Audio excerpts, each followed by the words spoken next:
Bab 1851. Kemampuan kalian belum mencukupi. Omong-omong, pemimpin Qin, kami menemukan sebuah tas penyimpanan yang tidak rusak akibat api suci di atas jenazah Leonardo ketika sedang menelusuri. Kami tidak berani menanganinya sendiri dan terus menunggu kepulanganmu.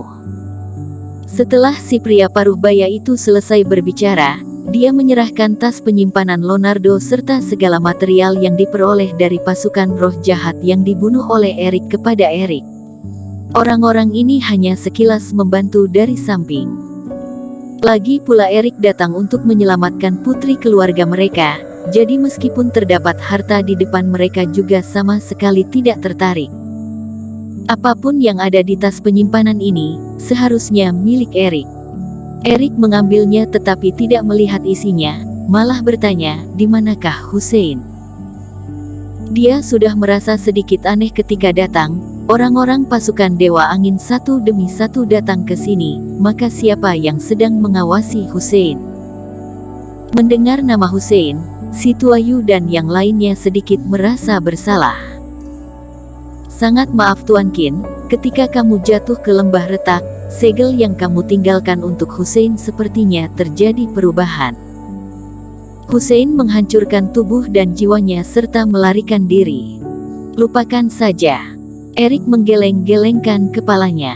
Situasi seperti itu, dirinya tentu saja tidak ingin mempedulikan orang itu lagi. Tetapi bisa melepaskan diri dari 3 lapisan segel klan iblisnya, orang itu juga sedikit berkemampuan. Mungkin saja, berhubungan dengan melepaskan larangan jiwa dewanya di tengah jalan dan membuatnya berkomunikasi dengan Leonardo. "Dikarenakan kalian semua dalam keadaan aman, maka aku akan pergi dulu." Setelah memeriksa luka pasukan Dewa Angin, Erik memberikan beberapa pil dewa kepada mereka dan mengucapkan selamat tinggal. "Erik, aku berhutang padamu lagi dan aku pasti akan membayarnya." Vela menarik nafas yang dalam dan berkata, awalnya, dia sudah berhutang budi ketika Erik datang menyelamatkannya dan pasukan Dewa Angin, dan kemudian Erik menyelamatkannya lagi ketika jatuh ke lembah retak. Erik tersenyum dan tidak memedulikan hal-hal itu, dia terbang dan meninggalkan pasukan Dewa Angin. Waktu sudah berlalu 2 jam, mungkin Vinola juga sudah gelisah menunggu. "Nyonya, tentang keluarga yang berani menyergap kita, bagaimana menanganinya?"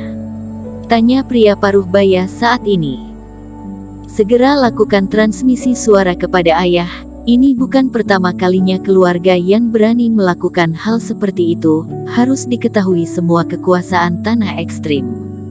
Vela mendengus dingin dan matanya dipenuhi dengan es. Keluarga yang berani melakukan hal licik seperti itu, keluarga O yang tidak akan melepaskan mereka. Di sebuah gurun pasir yang berada dalam dari tanah ekstrim. "Pemimpin, kamu telah kembali." Melihat kepulangan Erik, pasukan es merasa terkejut dan senang. Vinola juga menatap Erik dengan lembut. "Kalian bertarung." Ketika mendarat di tanah, Erik sedikit mengerutkan alisnya ketika melihat tubuh Vinola dan beberapa pasukan es terdapat noda darah. "Itu hanya darah dari iblis monster saja." Yesi tersenyum dan berkata, "Pemimpin, selama kepergianmu, kami membunuh 3 gelombang iblis monster dan mendapatkan banyak batu ekstrim di bawah pimpinan gadis suci Su." Dia mengundang pujian dan dengan ekspresi bangga di wajahnya, dia menunjuk ke arah batu ekstrim yang menumpuk di belakang. "Erik, kami baru saja berencana untuk membuka formasi teleportasi dan mengirim pulang batu ekstrim ini, kamu sudah kembali." Vinola juga berkata, "Pemimpin Qin, tampaknya pimpinanmu tidak sebaik pimpinan gadis suci Su." Daisy sengaja mengejek Erik, mereka berhubungan dekat seperti teman dan dia tidak terlalu peduli. Benar-benar melakukannya dengan baik. Erik melihat sekilas, Vinola dan yang lainnya memperoleh hampir 1000 batu ekstrim hanya dalam waktu beberapa jam saja, memang merupakan sebuah keuntungan besar. "Tetapi, kalian masih kurang jika dibandingkan denganku." Erik tersenyum dan dengan satu tangan dia melemparkan sebuah tempat penyimpanan ke udara. Ruang terbuka dan sejumlah besar batu ekstrim seperti hujan jatuh di sebelah batu-batu ekstrim yang menumpuk seperti bukit kecil itu, membentuk sebuah bukit batu ekstrim yang lebih besar. Dilihat dari segi kuantitas, ada hampir 2000 keping. Kebetulan boleh dikirim pulang bersamaan. Erik melambaikan tangan dan berkata, batu-batu ekstrim ini tentu saja merupakan batu ekstrim yang dikumpulkan oleh Leonardo, Hussein dan yang lainnya.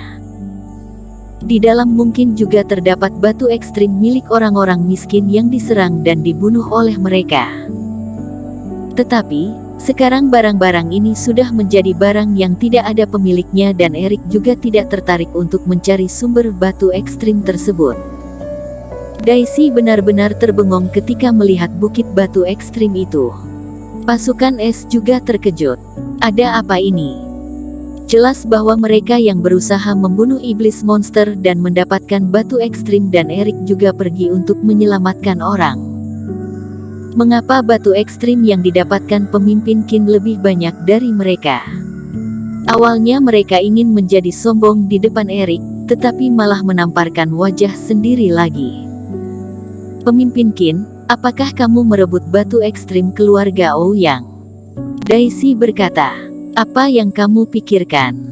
Erik malas membicarakannya dan memelototinya. Segera mulailah formasi itu. Hehe, ini merupakan hari di mana kita memperoleh paling banyak. Jika terkirim pulang, mungkin penatua dan tuan istana mereka akan terkejut melihatnya. 2 buah bukit batu ekstrim menggantung di mata semua orang.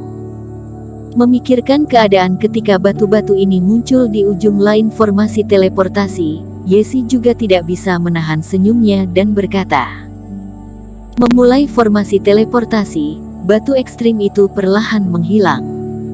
Di luar tanah ekstrim, ketika formasi teleportasi sisi lain dibuka, semua kekuasaan di situ terkejut. Ada lebih dari 3000 batu ekstrim, ini merupakan jumlah yang tidak dapat diperoleh oleh banyak kekuasaan dalam waktu 7 hari, tetapi Istana Es Arktik hanya menggunakan waktu 1 hari. Ditambah dengan batu ekstrim yang dikirim pulang oleh Erik 2 hari yang lalu, pendapatan Istana Es sudah menembus 6000. Hanya menggunakan waktu 4 hari, jumlah mereka sudah melebihi pendapatan Partai Jihuo yang menggunakan waktu 7 hari sebelumnya. Dan juga, batu ekstrim yang diperoleh Partai Jihuo yang lalu adalah yang terbanyak dalam beberapa tahun ini. Artinya, 500 tahun kemudian, Erik memimpin pasukan es dan hanya dengan waktu 4 hari, mereka melampaui jumlah batu ekstrim terbanyak yang didapatkan beberapa kekuasaan dalam puluhan juta tahun sebelumnya. Wajah Huo Zong muram ketika melihat 2 buah bukit batu ekstrim itu. Kedua matanya memerah dan seluruh tubuhnya seperti gunung berapi yang akan meletus. Apakah Erik ini merupakan kultivator sekte suci abadi yang tidak jadi kelahiran kembali? Jika tidak, mengapa dia mengumpulkan batu ekstrim semudah mengambil sesuatu dari kantong? Kembali ke tempatnya, Huo Zong dengan wajah dingin menghancurkan sebuah token dan tersenyum dingin. Apakah Erik dilahirkan dengan keberuntungan atau benar-benar memiliki kemampuan mutlak untuk mengumpulkan batu ekstrim? Dia tidak terlalu peduli lagi. Hanya perlu dia meninggal, orang yang sudah meninggal tidak dapat mengumpulkan batu ekstrim lagi. Karena sudah sampai di detik ini, untuk kemenangannya, dia tidak akan ragu untuk menghancurkan Erik. Lakukan transmisi suara kepada pemimpin Qin dan beritahu kepadanya untuk waspada terhadap Partai Jihuo.